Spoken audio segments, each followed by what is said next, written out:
Remembering Rwanda, conversations about our shared history.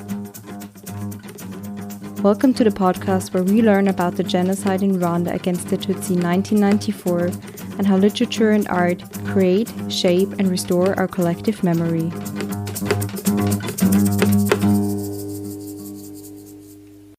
Welcome back to Remembering Rwanda.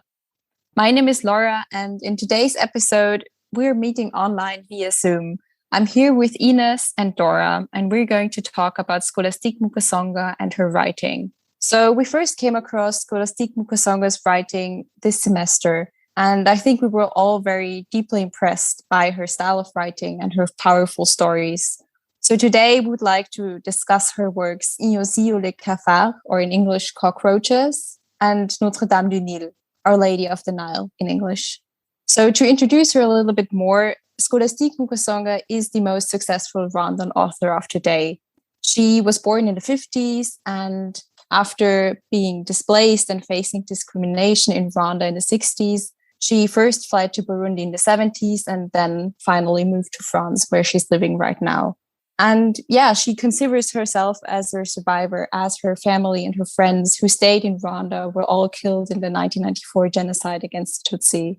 But she's also an author, and a lot of her work is centered around her experience of the violence against the Tutsi and the genocide against them. So not just this genocide as a single event in 1994, but especially also the harassments and violent acts that led up to the massacre in 1994. But she also focuses in her more recent work on ancient Rwanda, on pre-colonial Rwanda, and on Rwandan myths and stories. So this to her is also an act of recuperating memory and an act of building up a foundation for a new Rwanda. Scholastique Mukasonga writes her works in French, and we chose to include some quotes in the French original, but we're going to read out most of the quotes in English as this podcast is done in English. So, as I already mentioned, her powerful writing, I suggest we start with listening to a short passage of one of her works.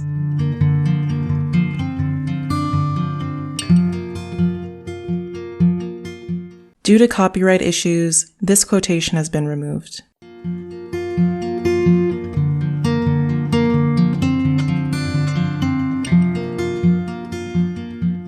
So this is the preface to Mukasonga's first work, Inyenzi ou les Cafards, or in English, Cockroaches.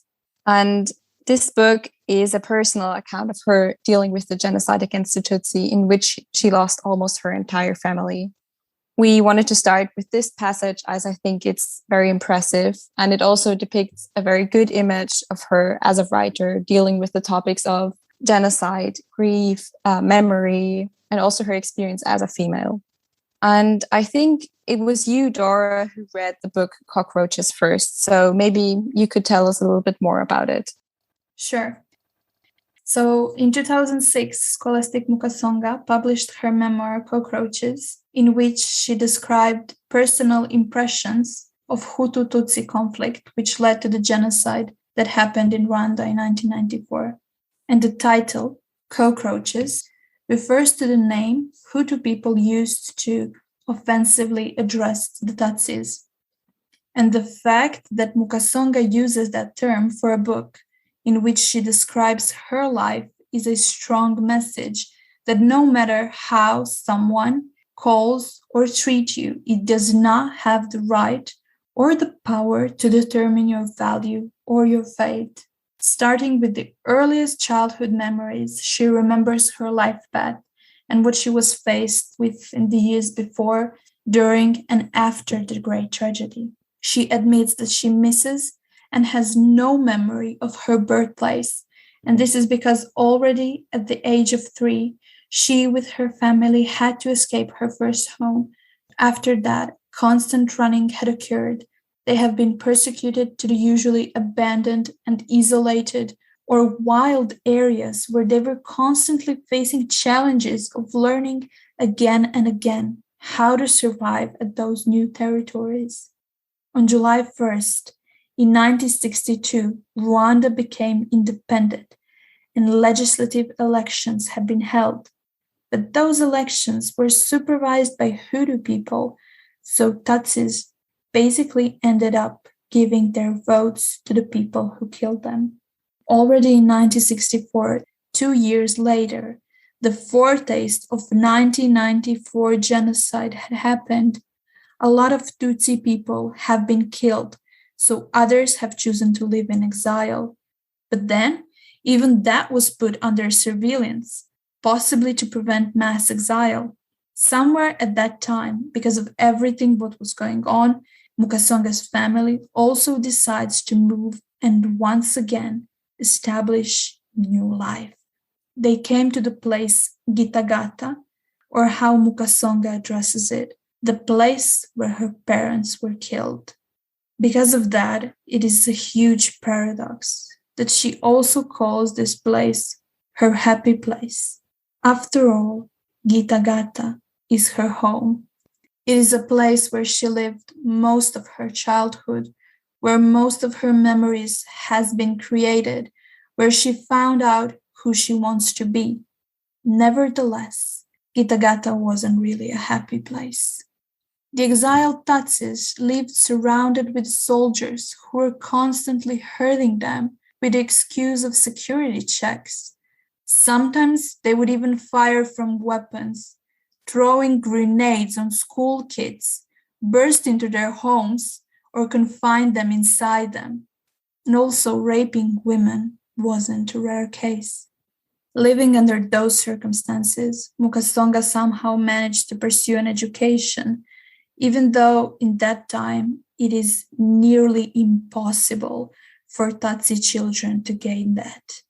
However, in 1973, while studying social work, she has been literally driven away from her school and sent home because of the once again rising tensions in the country. After she comes home, her family had a big discussion in which her parents had to make a choice which from their children are going to send abroad and enable them to have a better life. Can you imagine? The choice was made, and she and her brother went to Burundi to start a new life as a refugee. Eventually, Mukasonga finishes her education and starts her own family in Burundi. But in the meantime, she managed to visit her family in Rwanda a couple of times, even though it was pretty difficult to enter Rwanda and go unnoticed, so she does not harm either herself, her family, or a whole village. But definitely the most difficult return for her must have been the one after the genocide, in which she lost 37 close family members, and not to mention the rest of the people she knew in her place. Coming home and dealing with the trauma, remembering everyone and seeing what is no longer there, as she writes herself, she was postponing it. Even though she dedicated herself to help people in Rwanda through social work, she still had to work on her own self and find a way how to cure what's within her.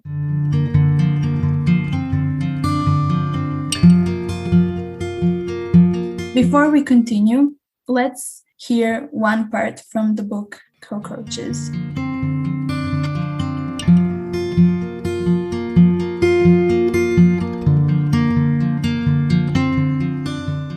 Due to copyright issues, this quotation has been removed.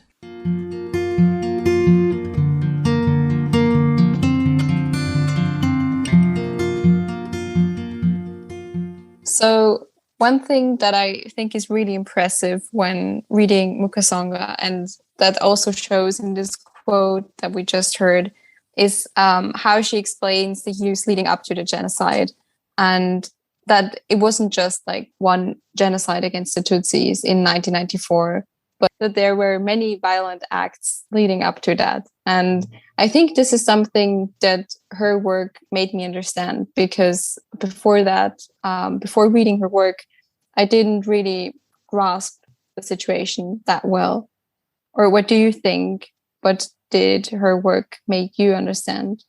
Yeah, totally. And the thing is, if you think about just the genocide in 1994 against the Tutsis, it's one huge outbreak of violence and hatred and stuff, but you hardly ever think about or hear about why all this hate and why it was like that brutal and savage. And her explaining the situation within the country makes it so much more, I wouldn't say like I understand it, but it kind of like shows you how all this violence was built up and how the hatred was built up and what came before that. It wasn't just one event that happened out of nothing. There were so many like decades before that.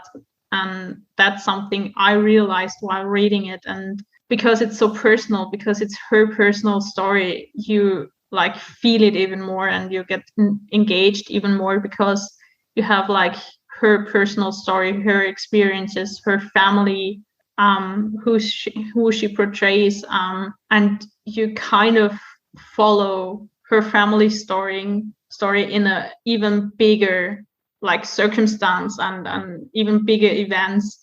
And her personal story is just one example of so many more personal stories out there. And yeah, I absolutely agree with that. I feel like Mukasonga opening up and speaking about her personal experience, not just that it helped to understand how it happened, because most of us, even if we know just about the genocide in 1994, but there was like so much more, and Mukasonga told us about it. And why is it important to say all those things? It is also because it gives us a way to see things differently, to understand. And it is important to understand how we could prevent it in the future so it could never happen again. Yeah, and something more that struck me about it, and which I came to realize when we did more research and also read interviews by her and stuff, that she also started to cope with her trauma and her experiences through writing about it. And that it took her, I think, 10 years until she went back to Rwanda, like after everything that happened. And through writing, she first came to deal with all that she experienced. And she wrote like a lot of autobiographical stuff. And we will later hear about the novel she wrote, the first novel she wrote about what she experienced. And through that, she heals her own trauma, but tries to heal the trauma of all Rwandans in a way and write for them. That's something she emphasizes on a lot, that she wants to write and create a memory, but also help to deal with what happened. And I think that's something in Cockroaches especially is done so well, because she talks about so much more stuff than just her personal story. She talks about like political climate, like social politics in school life and all that kind of stuff, like lives for refugees in Burundi and the situation in Burundi, and also about how the world received the genocide in 1994, because she was in France with her husband and didn't really have that much of media coverage while it happened. But at the same time, it was like her family being slaughtered, and she learned about it so much later and didn't have access to information about it. And it's so wild because there are so many more dynamics in her telling those stories, not just her personal story, but so many layers. And that's something that is really impressive and also so insightful to me. Yes, I agree. And I think it's interesting that you mentioned media coverage, because it's something that I think, her book kind of also refers to, because it's very fragmented and some parts of it kind of are read as like a news report, or the story seems kind of very incomplete as we follow her while she's like narrating her story, going back to Rwanda. And it's actually just one chapter, I think it's the last chapter, that speaks about the genocide against the Tutsi in 1994. And all the other chapters, I think there are 14 chapters, speak about the events leading up to that. And yeah, I think this also kind of raises the question of who is the witness? How can we properly remember this event? What is remembered? Yeah, you were right. There is 14 chapters and only one is dedicated to genocide itself. So there was like a lot of things going on. And after the genocide, what she mentions in her book is the fate of so many people she knew. So it is not just the perspective of France, of Burundi, of people in Rwanda, of the media. It was also about the people who have been murdered in this tragedy. And she kind of leaves them on the paper. She leaves them alive in a way in the book, and we see a lot of destinies in the book through her eyes, because as she describes what they were when they were still alive, she also sees them in the moment when she comes back to Rwanda. She sees them being still there, and we can see as well what the world has lost. Yes, I think this is really special about her writing. And it seems like we're able to read the story through Rwandan eyes rather than through Western eyes. And one thing Mukasonga also mentions is how important it is for her to also make the readers guardians of the memory that she inscribes in her books. So it feels like while we're reading this memoir, we're also becoming, or we're getting to know her memories, we're getting to know the story, and we're taking part in this kind of collective process of memorizing and recuperating and restoring. And this is very important to her. And I think it's very special to read a story that way. Or what do you think about it? How was your reading experience? How did you feel whilst reading this book? First of all, for me, her style is like so clear and beautiful in a way, beautiful and simple, that like the stories she tells are getting so much more emphasis on and are so much more important than her way of telling them. And she talks a lot about her mother telling her stories, like an oral tradition, and women in general being guardians of memory in Rwanda and Rwandan history and heritage before colonizers and before European ideals were induced on them in a way. And she said in an interview, unlike my parents, I survived, and I owed it to myself to testify so that nothing would be forgotten. I feel that responsibility very strongly, to live or rather not to die in order to tell my story.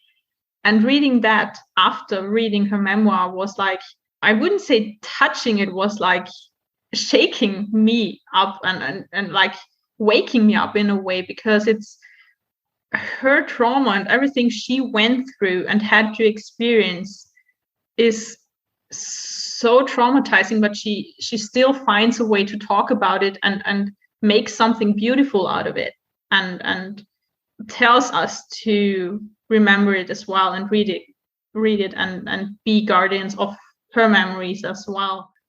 I think what she manages to do, she really preserves the memory of her loved ones, but then she also shifts the focus to the Rwanda of today or Rwanda's future. She shifts the focus to reconnection and recuperation also of cultural heritage. And so in a way, she's kind of creating a fictional archive. So I think normally when we think about archives, we think of them as objectively put together. But archives are also like always created by people with an agency. And mostly these people are powerful people.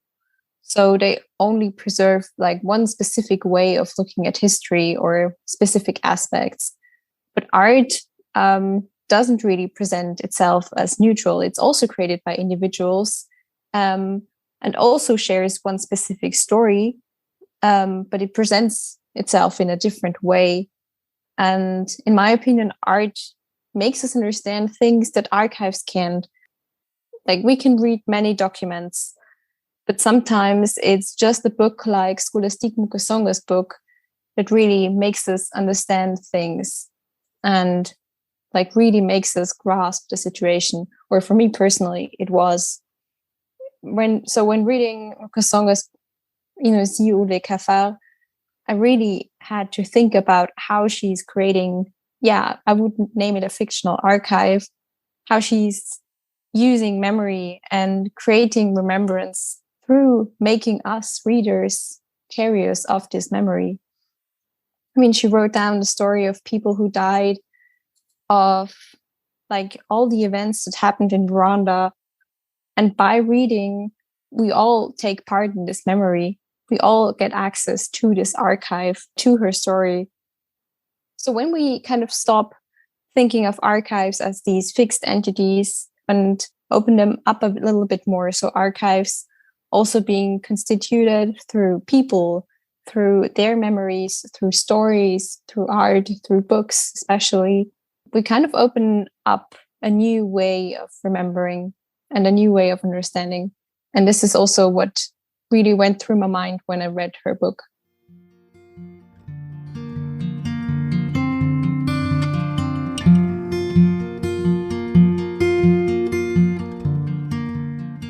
You're listening to a podcast, Remembering Rwanda, conversations about our shared history. In today's episode, we're talking about Scholastique Mukasonga and her work. So far, we discussed her memoir, Cockroaches, and now it is time to focus a little bit more on her fictional work.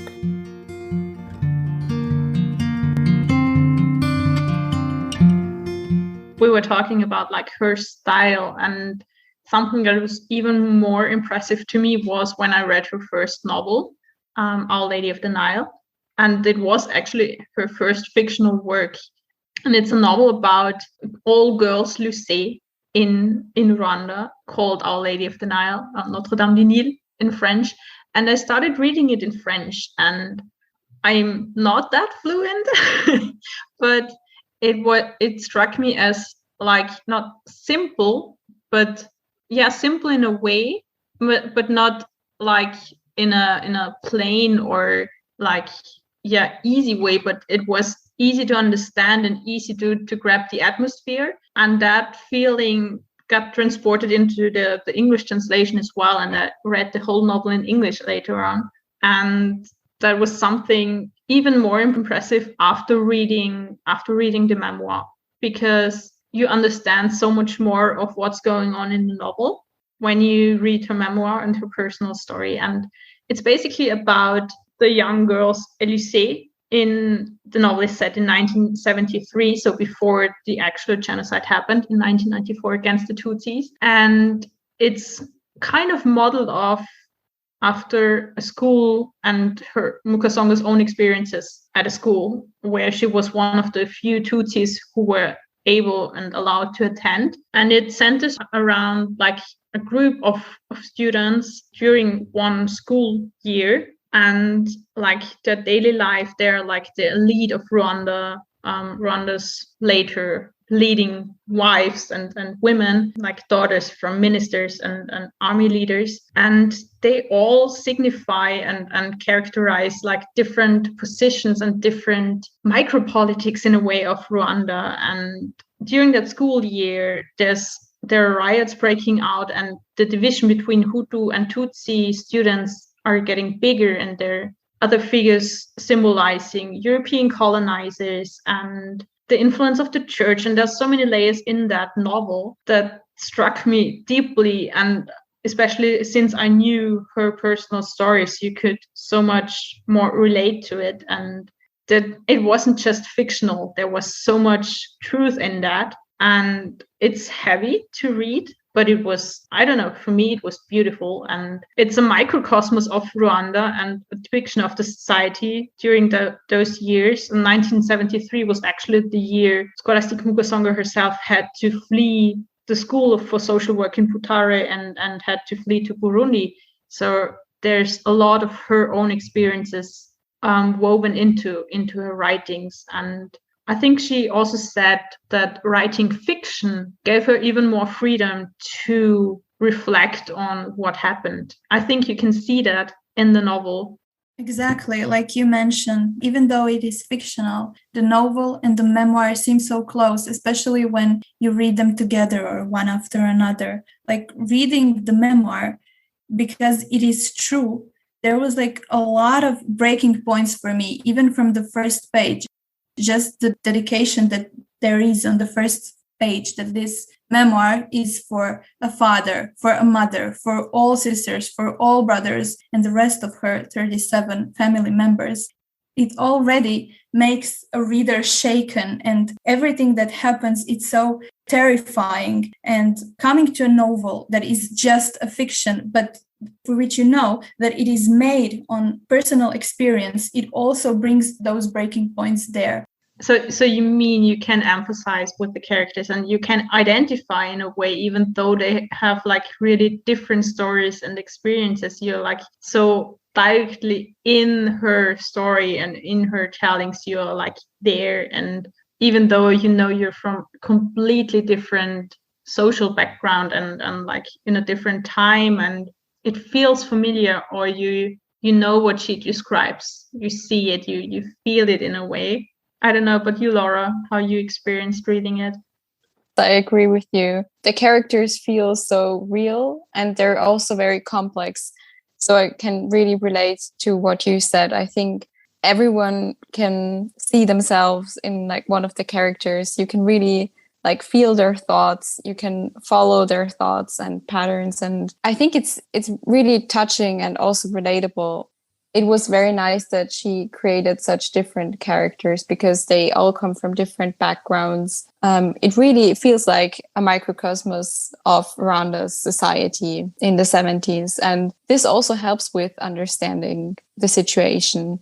And it's a different approach, like comparing it to the memoir, because the memoir is like a lot more personal and also a lot more graphic in some parts.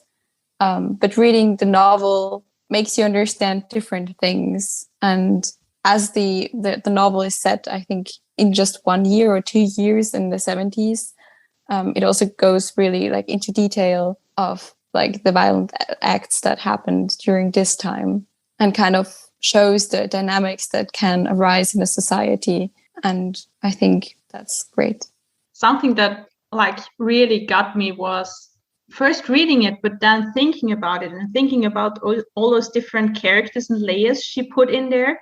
Because if you think about it, it's her first work of fictional writing, and it's so complex and so deep in a way. Because if you take the different, like the girls, for example, there's Gloriosa. She is the daughter of one, I don't know, high-ranking minister, and she plots her own riots in a way through a lie. And she drags friends of herself into that, and she brings like violence to the school, and she depicts one part of Rwandan society as well as the others, like Virginia and Veronica, who are the only Tutsi girls in the school, who are representing different forms of resistance or not resistance of Tutsis during that time. The one who still hopes for white saviors in a way, and the others who know they can't rely on them. Then you have got like a French or Belgian settler, Monsieur Fontenay, and he represents like the whole colonial and European and missionary influence Europe and the Western countries had in Rwanda, and how they destroyed a society and their heritage in a way. And you have the role of the church. You have the priest who totally is entrusted with the girls and for safekeeping and for education and stuff. And he misuses his power given by the church, which represents the role of the Catholic Church during the genocide and during the years leading up to the genocide. There's so many layers in every single character. There's a student, Frida, who is so much into European stuff, who wants to live after those ideals, who wants to have like food Europeans have. She wants to just be like the settlers and be like the colonizers. There's so many layers, and it's, for me, it's extremely fascinating how she built that up, and how you really see the different facets of Rwandan society and the influences that were put on Rwandan society. There are representations of old traditional heritage in Rwanda through, some call them a witch, but she's actually a keeper of traditions and medicine and religion the Rwandan tribes had for centuries before European missionaries came to Rwanda. So it's so multi-layered in a way, which is fascinating for me. And you can feel it in a way that there's more to that story than just her telling a story. Yeah, she definitely does not make novel black and white, even though often when we think about the genocide, we make it black and white. We make it Hutu and Tutsi. And I guess that goes with the nature of the things, with the fact that she was there, that she saw conflicts not just in facts. She saw conflicts there in real life. Like there could be representatives of the Hutu people, of the Tutsi people, of the church, the view, the perspective of the rest of the world to this event. But as well, she puts in a character named Modesta, which is half Hutu, which is half Tutsi. And she illustrates that image, how she conflicts in herself. And we can really follow all these different lines to get the full complexity of the theme that we are dealing with.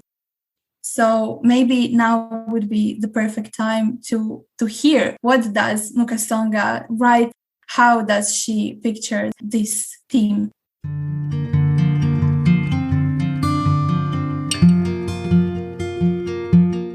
Due to copyright issues, this quotation has been removed.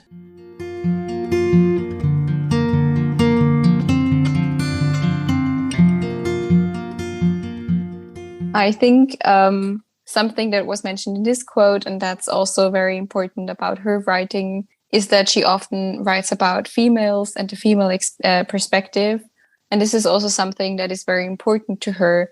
And I think she mentioned in an interview that she also thinks that women and girls were actually one of the first victims in this genocide. And this is, I had to think of the theory of intersectionality, which is basically a theory that kind of tries or aims at making structures of inequality more visible by kind of showing and analyzing different categories of oppression or different concepts of oppression. So, for example, like race, class, and religion.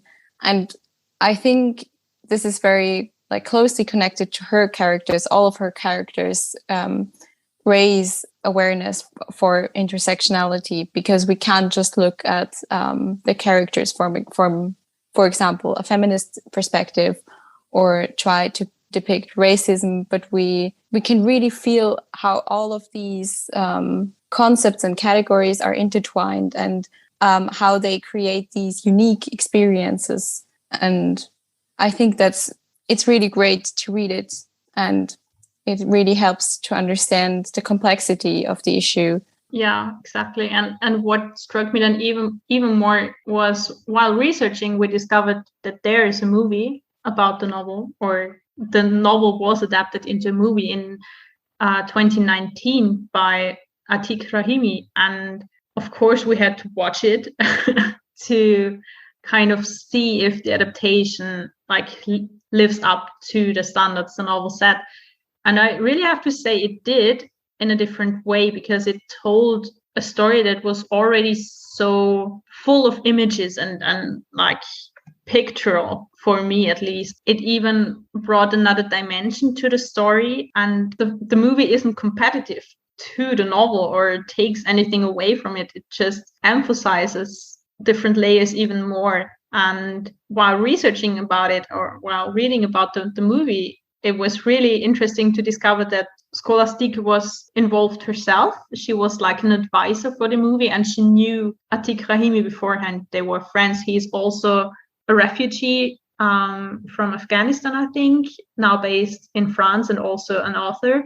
And he really went above and beyond for doing that movie. He did research for 6 months in Rwanda. He shot the entire movie in Rwanda, and he only used local girls as actresses, girls who haven't acted before in any way. He held a special workshop camp, something for them, to train them a little bit, but to keep their natural abilities and their natural beings, and they are portraying the girls in such a lively and vivid way, which just adds another level for me to the whole story. And Scholastique herself said that she's so glad he stuck so much to her tellings and was really eager to involve and shoot in Rwanda and involve local girls, that he just stayed so true to her experiences and that she was really glad about it.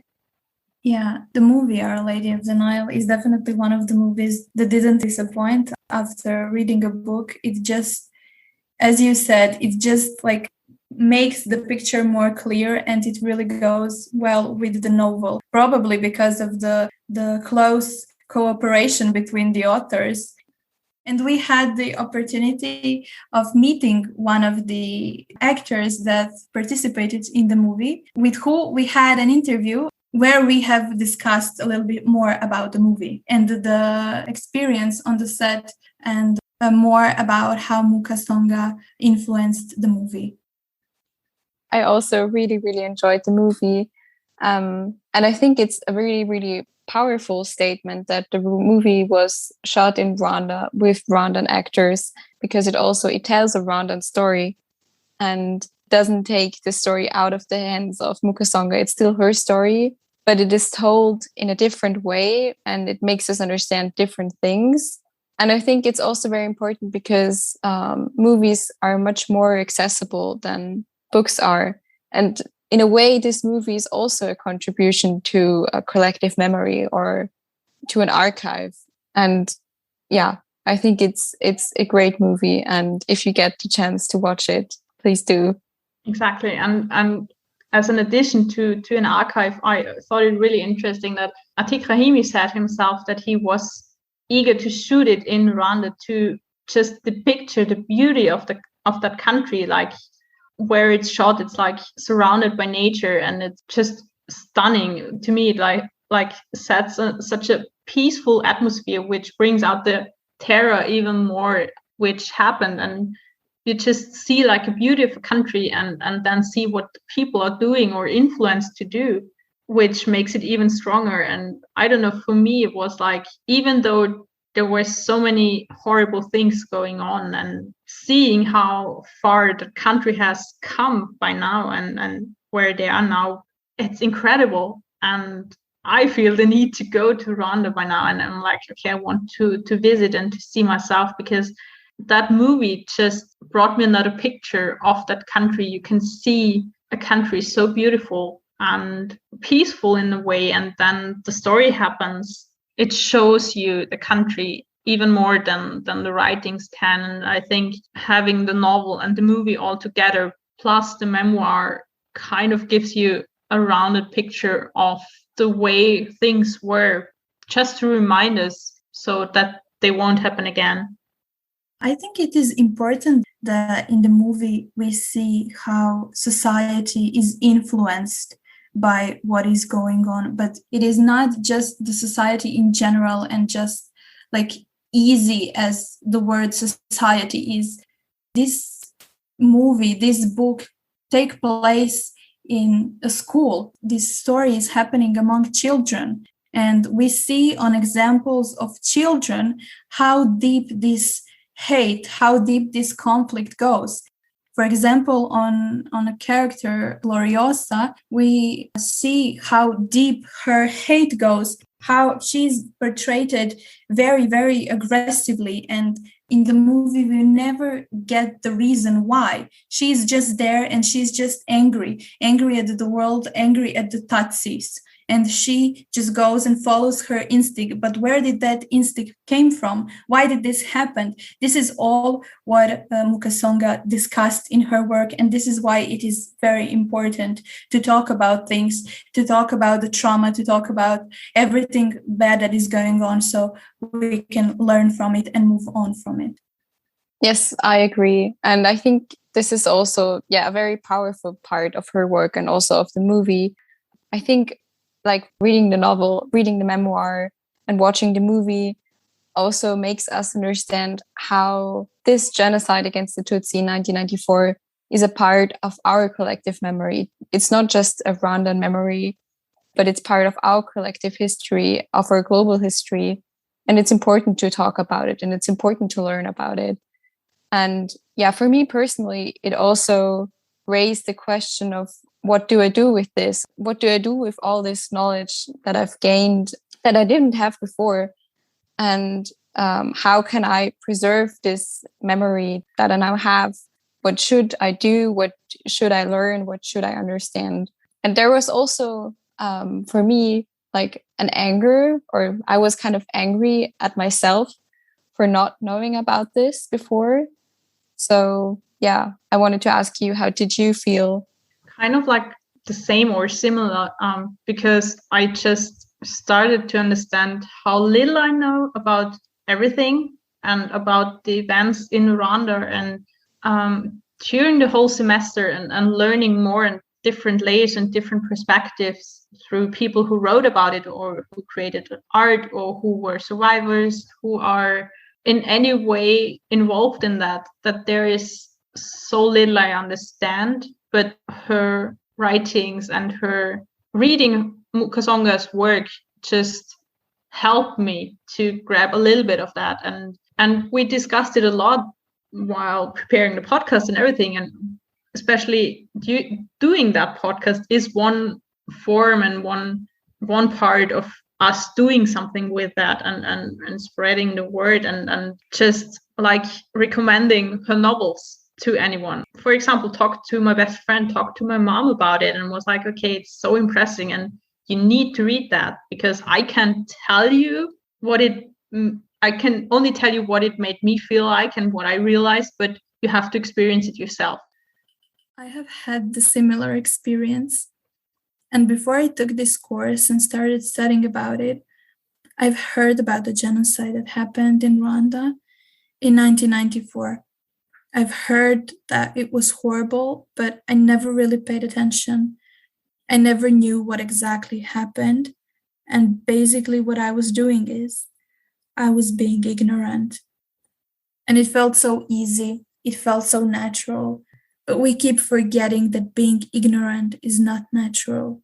It is a choice.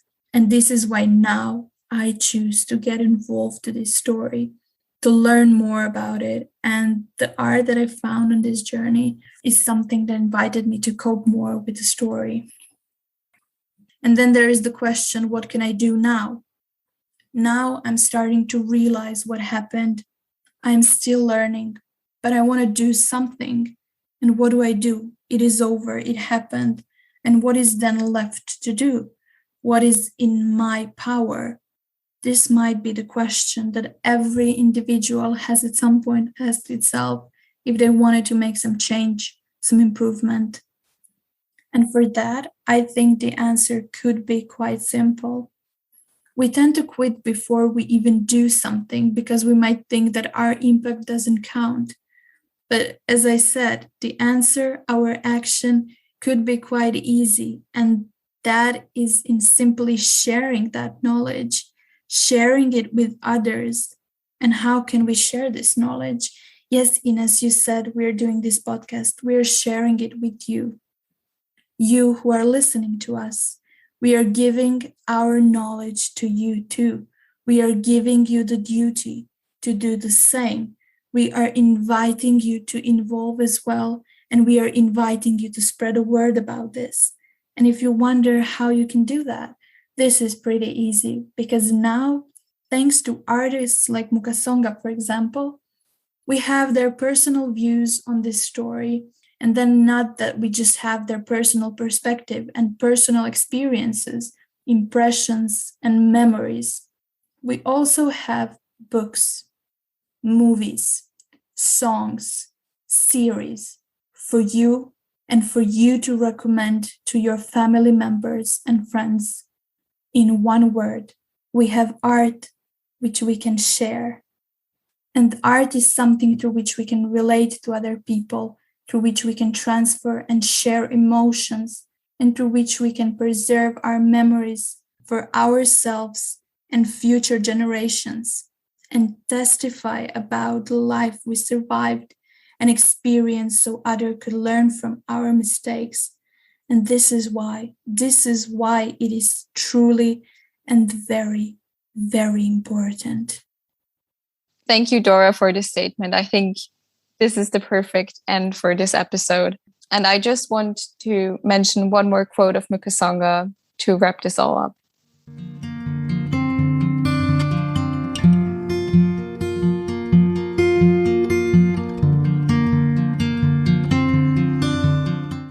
But I believe that I will never stop writing about Rwanda. There is so much more to write about this lost, murdered, recovering, reborn country. There are fewer Rwandan writers, and among them, even fewer women. I know my books are needed. It's as though I receive orders from young Rwandans who thirst to rediscover a culture so long obscured and despised. Writing to meet their expectations has become a duty, but also a pleasure. All I have to do is dig into the trunk of my mother's tales.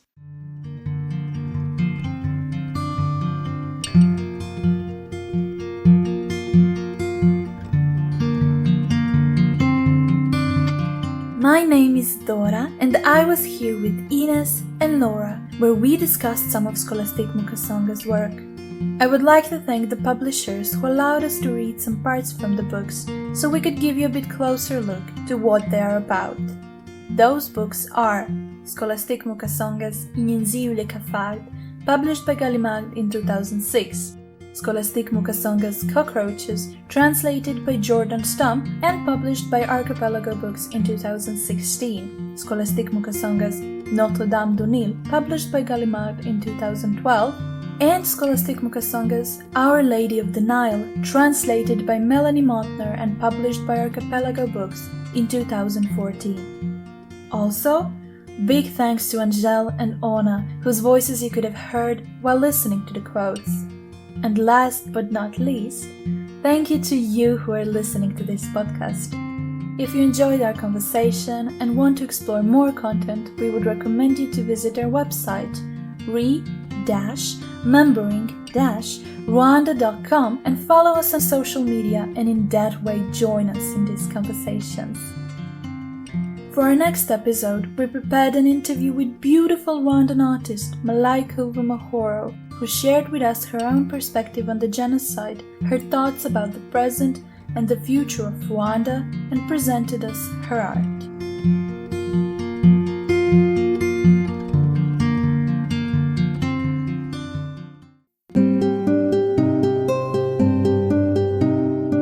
Thank you for listening and participating in our collective memory. For further reading, please check out the links provided in the episode description.